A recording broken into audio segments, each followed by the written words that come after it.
ರುಚಿಯಾದ ಆರೋಗ್ಯಕ್ಕೆ ತುಂಬ ಉತ್ತಮವಾದಂತಹ ಅವರೆಕಾಳನ್ನ ಉಪ್ಪಿಟ್ಟನ್ನು ಮಾಡುವ. ಉಪ್ಪಿಟ್ಟು ಹೇಗೂ ಆರೋಗ್ಯಕ್ಕೆ ತುಂಬ ಒಳ್ಳೆಯದು.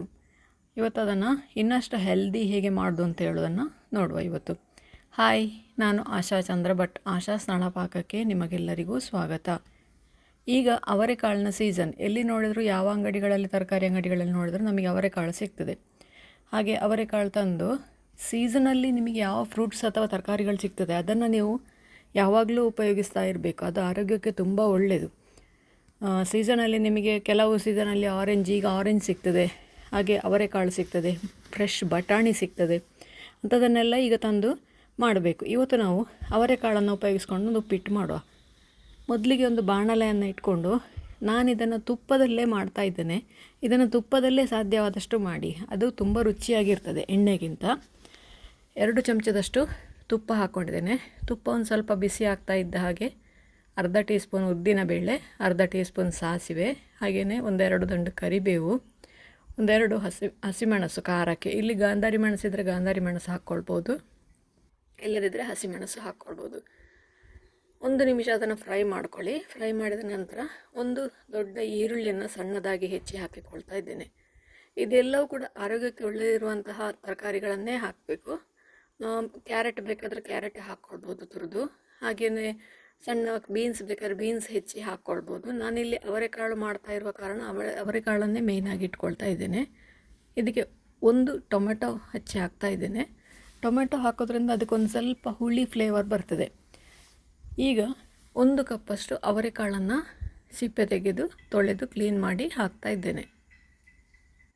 1 ಕಪ್ ಅವರೆಕಾಳು ನಮಗೆ ಸಾಧಾರಣ ಒಂದು 1/4 kg ರವೆಗೆ ಸಾಕಾಗ್ತದೆ. ಇದಕ್ಕೆ ಈಗ 2 ಕಪ್ಪಷ್ಟು ನೀರು ಸೇರಿಸ್ಕೊಳ್ತಾ ಇದ್ದೇನೆ. ನಾನು ಬನ್ಸಿ ರವೆಯನ್ನು ಮಾಡ್ತಾ ಇರೋದು, ನೀವು ಯಾವುದೇ ರವೆಯನ್ನು ಉಪಯೋಗಿಸ್ಕೊಳ್ಬೋದು.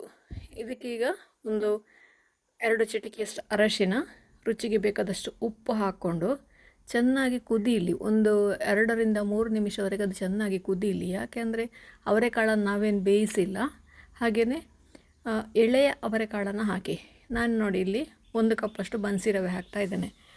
ಈ ಯಾವುದೇ ರವೆ ಉಪಯೋಗಿಸಿ ನೀವು, ಅದೊಂದು ಸ್ವಲ್ಪ ಸಾಫ್ಟಾಗಿ ಬೇಯಬೇಕು ಅಥವಾ ಸಾಫ್ಟಾಗಿ ನಿಮಗೆ ಉಪ್ಪಿಟ್ಟು ಹೋಟ್ಲಲ್ಲಿ ಮಾಡೋ ಟೈಪಲ್ಲೇ ಬರಬೇಕು ಅಂತಾದರೆ 1 ಕಪ್ಪಿಗೆ 3 ಕಪ್ ನೀರು ಹಾಕಬೇಕು.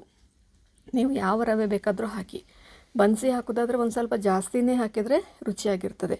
ನಾನಿವತ್ತು 1 ಕಪ್ಪಿಗೆ 3 ಕಪ್ಪಷ್ಟು ನೀರು ಹಾಕ್ಕೊಂಡಿದ್ದೇನೆ. ನೋಡಿ, ಬೆಂದು ರೆಡಿ ಆಯ್ತು. ಈಗ ಮೇಲಿಂದ ಒಂಚೂರು ಕೊತ್ತಂಬರಿ ಸೊಪ್ಪು, ಹಾಗೆಯೇ ಸ್ವಲ್ಪ ತೆಂಗಿನಕಾಯಿ ತುರಿ. ಕೊತ್ತಂಬರಿ ಸೊಪ್ಪು ಇಲ್ಲ ಅಂತಾದರೆ ಸ್ಕಿಪ್ ಮಾಡ್ಬೋದು. ತೆಂಗಿನಕಾಯಿ ತುರಿ ಇಷ್ಟ ಇಲ್ಲದವರು ಅದನ್ನು ಕೂಡ ಸ್ಕಿಪ್ ಮಾಡಿಕೊಳ್ಬೋದು. ಬಟ್ ಇದೆರಡು ಹಾಕಿದರೆ ತುಂಬ ಒಳ್ಳೆಯದಾಗಿರ್ತದೆ. ಎರಡನ್ನು ಮೇಲಿಂದ ಹಾಕಿದರೆ ನಮ್ಮ ರುಚಿಯಾದ ಅವರೆಕಾಳು ಉಪ್ಪಿಟ್ಟು ರೆಡಿ ಆಯಿತು. ಮೇಲಿಂದ ಪುನಃ 1 ಟೀ ಸ್ಪೂನಷ್ಟು ತುಪ್ಪವನ್ನು ಹಾಕ್ತಾ ಇದ್ದೇನೆ. ಇನ್ನೀಗ ಒಮ್ಮೆ ಅದನ್ನು ಮಿಕ್ಸ್ ಮಾಡಿ ಬಿಸಿ ಬಿಸಿಯಾಗಿ ಸರ್ವ್ ಮಾಡಿ. ತಣಿಲಿಕ್ಕೆ ಬಿಡಬೇಡಿ. ತಣ್ಣಗಾದರೆ ಅದು ಅವರೆಕಾಳು ಒಂಥರ ಗಟ್ಟಿ ಗಟ್ಟಿ ಆಗ್ತದೆ. ನನಗೆ ಅದು ಹಾಗೆ ಅನಿಸ್ತದೆ. ಹಾಗೆ ಬಿಸಿ ಬಿಸಿಯಾಗಿ ಅದನ್ನು ಸರ್ವ್ ಮಾಡಿ.